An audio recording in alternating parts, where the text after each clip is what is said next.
अस्सलामुअलैकुम दोस्तों, क्या हाल चाल है। एक तो तबीयत ख़राब है तो उतों जड़ा ना मैं वो सफोकेशन हो रही है। सीन क्या है जी कि गुलाम मुर्तज़ा ताहिर इनका कमेंट है विजिट वीज़ा के ऊपर ड्राइविंग के मतलब।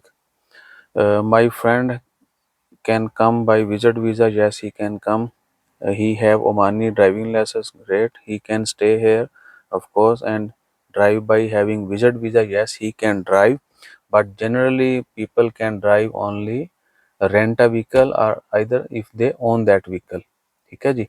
सो विजिट वीज़ा के ऊपर है, ओमान का लाइसेंस है, वो गाड़ी चला सकते हैं, लेकिन उनको गाड़ी चलाने की ऑथोराइजेशन होनी चाहिए। जिस तरह अक्सर आप जब अक्सर क्या होता है ये इंश्योरेंस करवाते हैं तो उसमें मेंशन होता है कि गाड़ी आपने ड्राइव करनी है या किसी और बंदे ने भी ड्राइव करनी, क्योंकि जब एक्सीडेंट हो जाए ना या कहीं बॉर्डर क्रॉस करना हो तो ये चीज़ें मैटर करती हैं।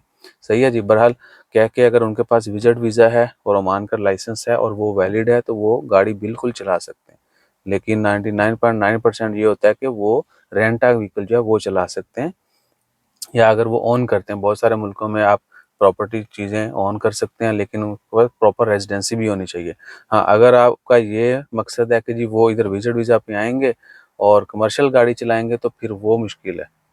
ठीक है ना, आप कमर्शियल जो है वो काम नहीं कर सकते, विजिट वीज़ा के ऊपर कोई भी कमर्शियल एक्टिविटी नहीं कर सकते। ठीक है। सो ये चीज़ आपने जहन में रखनी है। बाकी गाड़ी चलाने में कोई मजायका नहीं है, बच के रहना है। ठीक है ना, कहीं भी गड़बड़ होगी और वो विजिट वीज़ा के ऊपर होंगे, गाड़ी चलाने की उनको ऑथराइजेशन नहीं होगी, इंश्योरेंस पॉलिसी में उनका नाम नहीं होगा, तो फिर आपके लिए मुश्किल पैदा हो सकती है जो गाड़ी या जिसकी भी वो गाड़ी चला रहे होंगे। रेंटा व्हीकल के लिए कोई इशू नहीं होता है। ठीक है जी।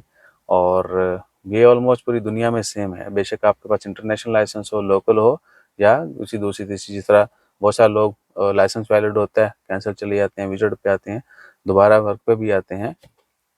तो कोशिश करें कि थोड़ा सेफ चलें। ठीक है ना, सब काम कर सकते हैं। अब इन चीज़ों को जो है ना वो जुगाड़ बोलें कुछ भी बोलें, हो जाता है, सब चलता है, लेकिन जब कोई इशू बनेगा तो फिर मुश्किल बढ़ती है। बढ़ती क्या, फिर मुश्किल पड़ जाती है गले ढोल बड़ा बजाना पड़ता है। तो ये चीज़ आपने जहन में रखनी, बाकी कोई वो गिदड़ सिंगी नहीं इसमें। जज़ाकल्लाह। अल्लाह हाफिज़।